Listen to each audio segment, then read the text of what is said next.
Mutesi Pasteur Mutesi uranyumva? Allo?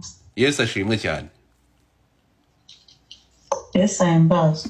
Ukurikiwe ndabona kuri TikTok mfite abantu igihumbi barenga, kuri X mfite abantu 200, ndi kumwe n'umukozi w'Imana Claude, ndi kumwe n'uwo bita Ezekiel, ndi kumwe n'uwo bita Clemence.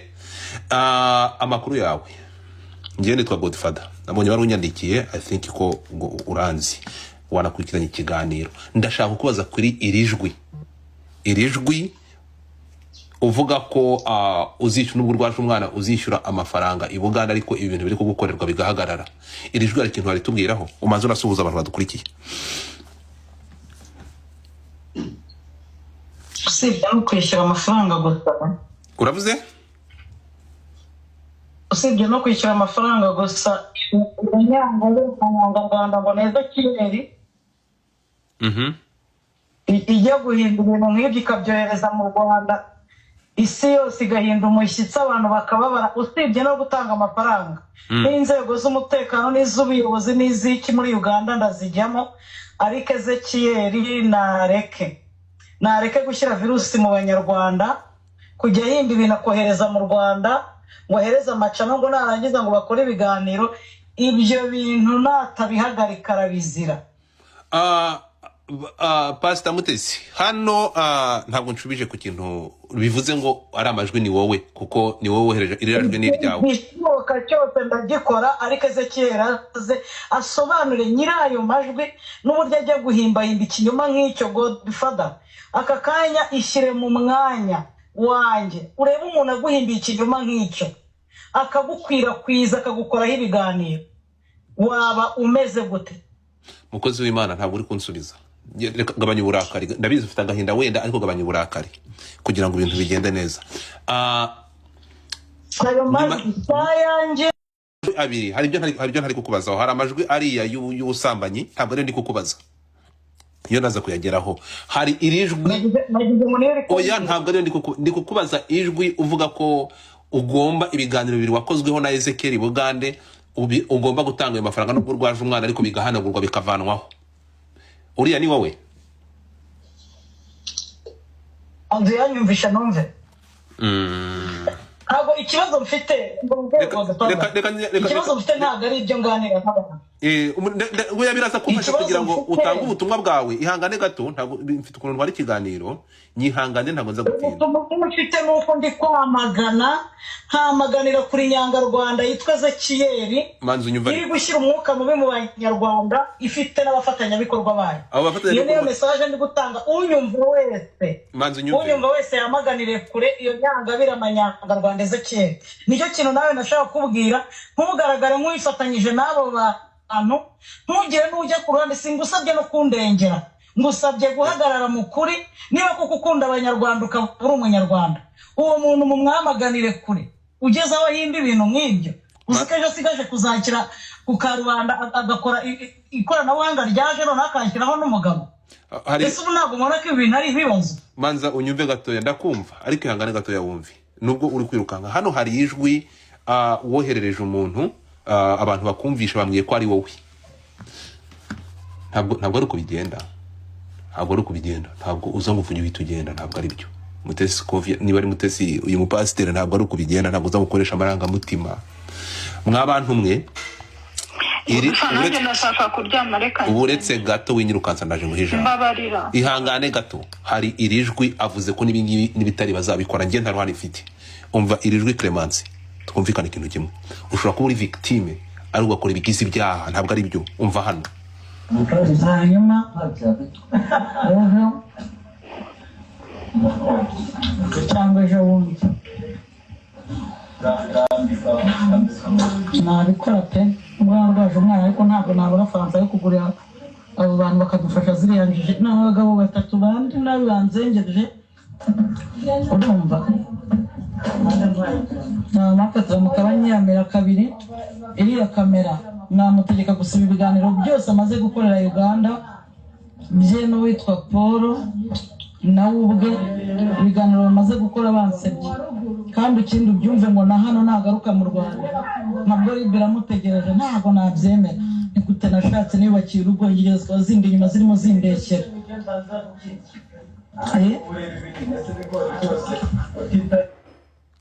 Okay.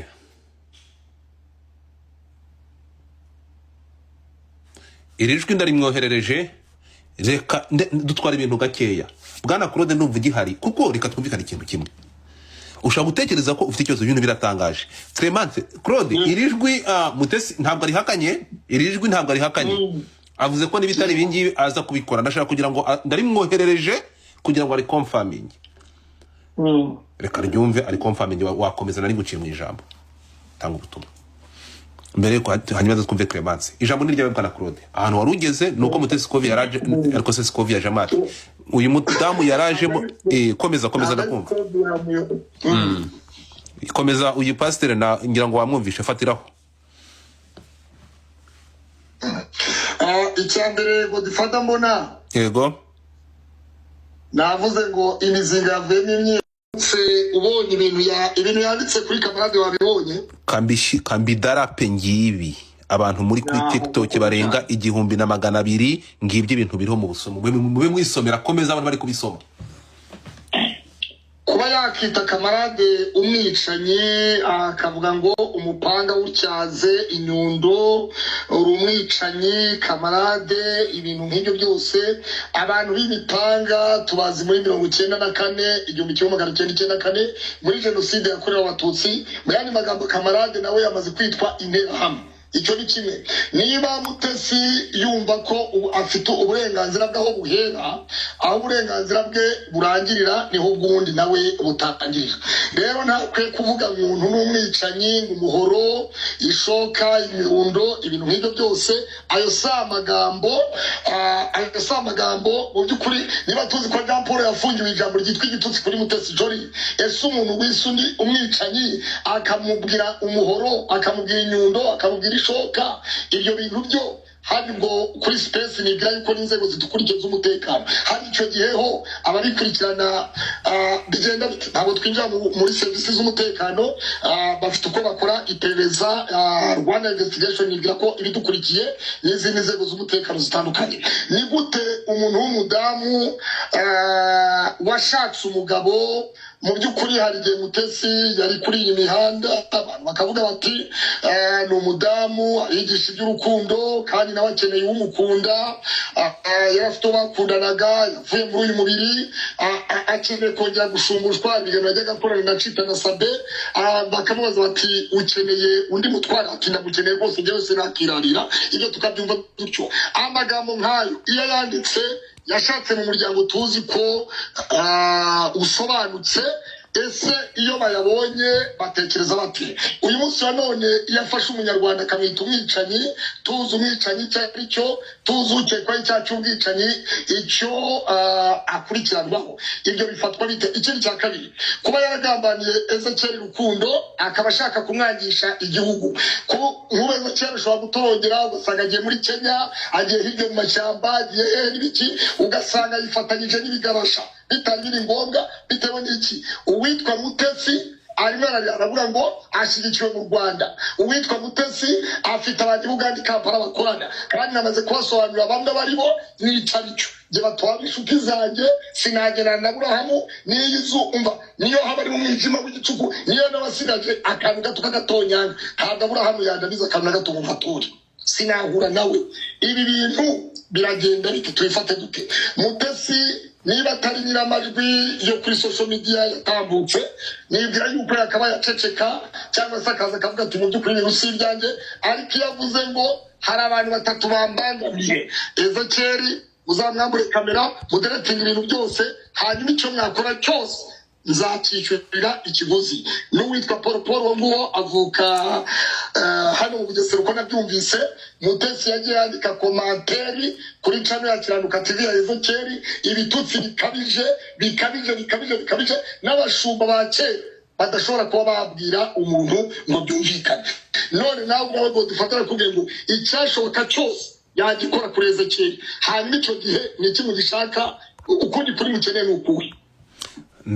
Ndagushimiye ko ibindi ntekereza ko ahangaha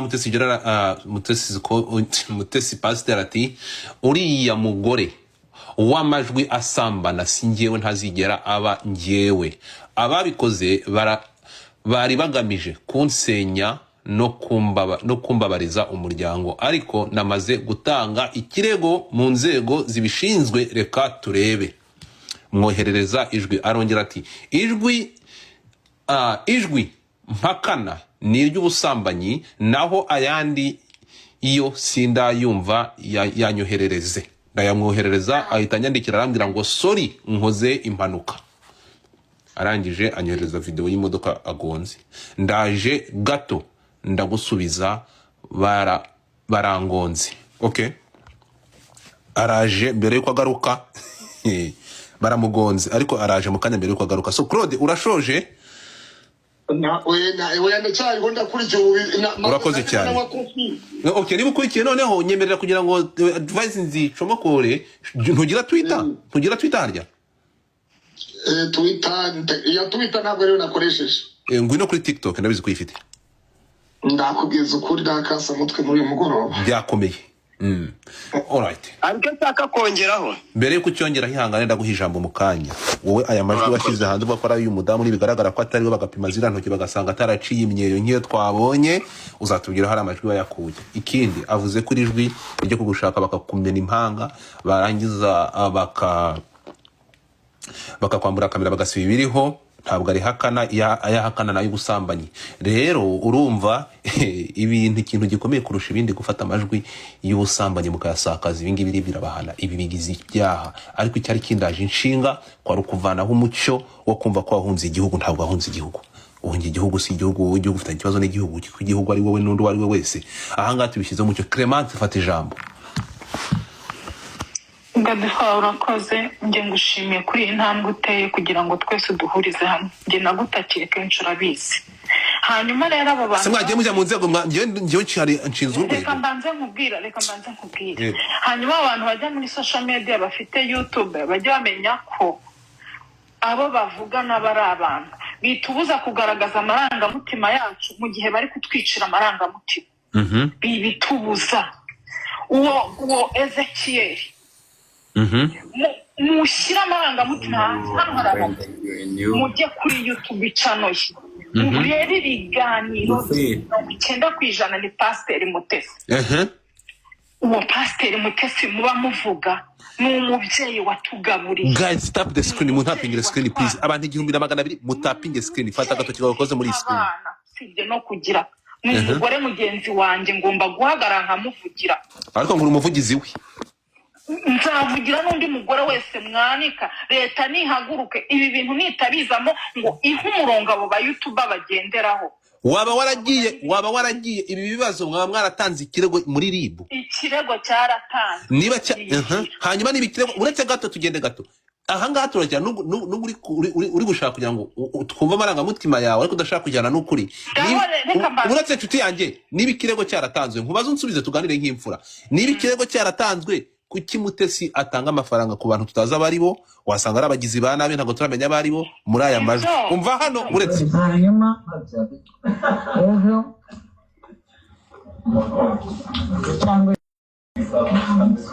nabikora pe umwana rwaje umwana, ariko ntabwo nabona fanta yo kugurira abo bantu bakadufasha ziriyanjije n'abagabo batatu. Abo niba umuntu yaratanze ikirego uretse gato manza unyumve winigana inkari. Niba yaratanze ikirego kubera iki nyuma yo gutanga ikirego babona ubutabera yongeraho amafaranga mu bantu bo kugirira umuntu nabi? Ibyo nge simbishyigikiye. Niba utabishyigikiye rero ntabwo byemera. Reka nyir'ubwitereraje abisobanure. Araza bigusobanura. Reka nge mbanze ngusobanurire icyo nashakaga kugusobanurira. Sindi umuvugizi we. Icyo nicyo cya mbere. Guys, 3 roses kuri TikTok. 3 roses twagiye. Umugore mugenzi wanjye ari gukorerwa. Mukire muturoza dutatu kuri TikTok. Nta muntu nigeze mpamagara mubwire ngo ndi umuvugizi we. Yego. Mu bintu bimwe Pasiteri Claude ni umuntu uvugisha ukuri, turaziranye. Ari we ndamuzi neza gutya vizavi. Ari n'uwo mubyeyi ndamuzi neza gutya vizavi. Uri kubyumva? Ariko abo bombi mfite uko mbazi, mfite n'uko mba managing. Uko bimeze? Icyo kandi bose 'ndabubaha n'abantu banduta bambyaye. Uri kubyumva? icyo nshaka rero kukubwira ni kimwe, njyewe reaction yangira cyavuga ngo ni gute umuntu ahera kuwa mbere, kuwa kabiri, kuwa gatatu, kuwa kane yita umuntu indaya, yita umuntu umusambanyi, yinjira mu buzima bwe, yinjira mu rugo rwe, yinjira mu bo bakundanye, ashaka gusenya ibintu bye, hanyuma nje nk'umunyarwanda ngo mpagarare ngo ngenzi ibyo mbirebe. Ni ukuvuga ngo rero niba hano hari inzego ribu niho umurongo aba YouTuber naho ibyo Ezekiel ibyo kwiriza ngo urahunga ngo bashatse kukwica, ndagira ngo nkubwire amarira warijije abantu nayo ubwayaza. Guys, barakuwa gatatu baramubaga, barakuwa gatatu. Ufata umubyeyi ngo nyaba, umubyeyi wabyaye ngo nyababyeyi yavuyemo, hanyuma ngewe umugore ngo nze ngushigikire. Urafata umubyeyi wabyaye umwita indaya, ngewe ngo umugore ngushigikire. Kuki mutaranika abagabo bagenzi banyu mukazana twebwe abagore? Nitwe nsina ngufi. Kuki mwebwe mushaka abagore? Kuki mwumva ko umugore niba agize amahitamo yo gushaka umuntu akunze mugomba kumuhitiramo? Wehoze Ezekiel uri Imana hano mwisi. Ubwo burakari uretse gato mbere y'uko urakara tugende gake. Uri kumva ko ibyo ngibyo ntacyo, uri kumva ko Ezekiel yakoze ibyo siko bimeze, kandi ibyo ngibyo biharwa n'itegeko, kandi muvuga ko yatanze ikirego. Nyuma yo gutanga ikirego kubera iki atanga amafaranga yo kugirira umuntu nabi? Reka mbanze nkubwire. Uretse gato ako sego dufa kucyo ushaka gufata. Ntabwo ndi gufata Saidi umuhe umubwire ibyo avuga. Nakubwiye ngo nge ntabwo ndi umugabo. Ntabwo uri bukwepe ahandi ikibazo nyamukuru kiri cyateye no kuzana amasho y'urukoza soni. Icyo kibazo weho kujya ugiye mu maranga mutima ubwirwa n'iki ko aricyo cyateze Ezekiel guhunga. Hari tutari kumva ariko hari Tesi yatanze ikirego. Tugende gatoya muri RIB. Nawe uravuga ko watanze ikirego cyangwa ibintu bitashimishije. Uretse gato tugende gako. Reka twemere ko ntega amatwi. Uretse gato Mutesi yatanze ikirego muri RIB. Reka twemere ko ibyo Ezekiel ntago mushyigikiye. Ezekiel yakoze amakosa, yibasira umubyeyi, akoresha amagambo atariyo. Siko bimeze? Arangije umubyeyi abona ibyo yamukoreye atari byo, atanga ikirego. Siko bimeze?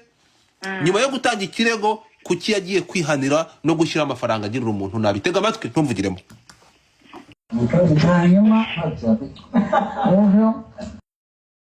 Abiri hari ibyo ntari kukubazaho. Hari amajwi ariya y'ubusambanyi, ntabwo ndi kukubaza. Iyo naza kuyageraho hari irijwi oya, ntabwo ndi kukubaza ijwi uvuga ko ugomba ibiganiro bibiri wakozweho na Ezekiel Bugande ugomba gutanga ayo mafaranga nubwo rwaje umwana ariko bigahanagurwa bikavanwaho. Uriya ni wowe? Andi yanyumvisha numve. Abo ikibazo mfite ikibazo mfite ntabwo ari ibyo nganira n'abantu. Uya biraza kumfasha kugira ngo utange ubutumwa bwawe. Ihangane gato, ntabwo mfite ukuntu ntwari ikiganiro, nyihangane ntabwo nza gutinda. Ubutumwa mfite nuko ndi kwamaganira kuri Nyangarwanda yitwa Ezekiel iri gushyira umwuka mubi mu Banyarwanda, ifite n'abafatanyabikorwa bayo. Iyo niyo message ndi gutanga. Unyumva wese yamaganire kure iyo Nyangabira Amanyangarwanda Ezekiel. Nicyo kintu nawe nashaka kubwira, ntugaragare nk'uyifatanyije n'abo bantu, ntugire n'ujya ku ruhande. Singusabye no kundengera, ngusabye guhagarara mu kuri. Niba kuko ukunda Abanyarwanda ukaba uri umunyarwanda, uwo muntu mumwamaganire kure. Ugeze aho yimba ibintu nk'ibyo, uzikeje asigaje kuzakira ku Karubanda agakora ikoranabuhanga ryaje none akanshyiraho n'umugabo. Ese ubu ntabwo mbona ko ibintu ari ibibazo. Manza unyumve gatoya, ndakumva ariko ihangane gatoya wumve. Nubwo uri kwirukanka hano hari ijwi woherereje umuntu, abantu bakumvisha bambwiye ko ari wowe. Ntabwo ari kubigenda. Ntabwo uza ngufunye uhita ntabwo ari byo. Mutesi Kovia niba ari Mutesi uyu mupasiteri, ntabwo ari kubigenda. Ntabwo uza gukoresha amarangamutima. Mwabantu mwe uretse gato winyirukansa ndaje nguhija. Ihangane gato, hari irijwi avuze ko n'ibitari bazabikora. Nge ntaruhani ifite. Umva irijwi Clemence, twumvikane ikintu kimwe.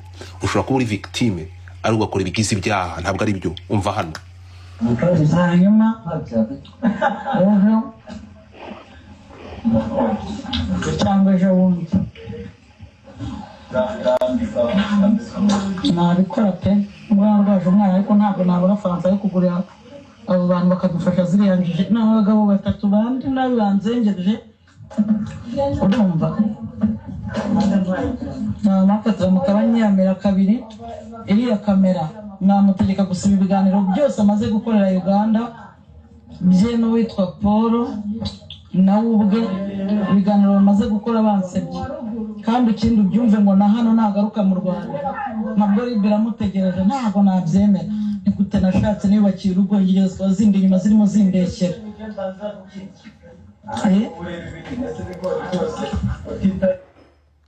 Okay.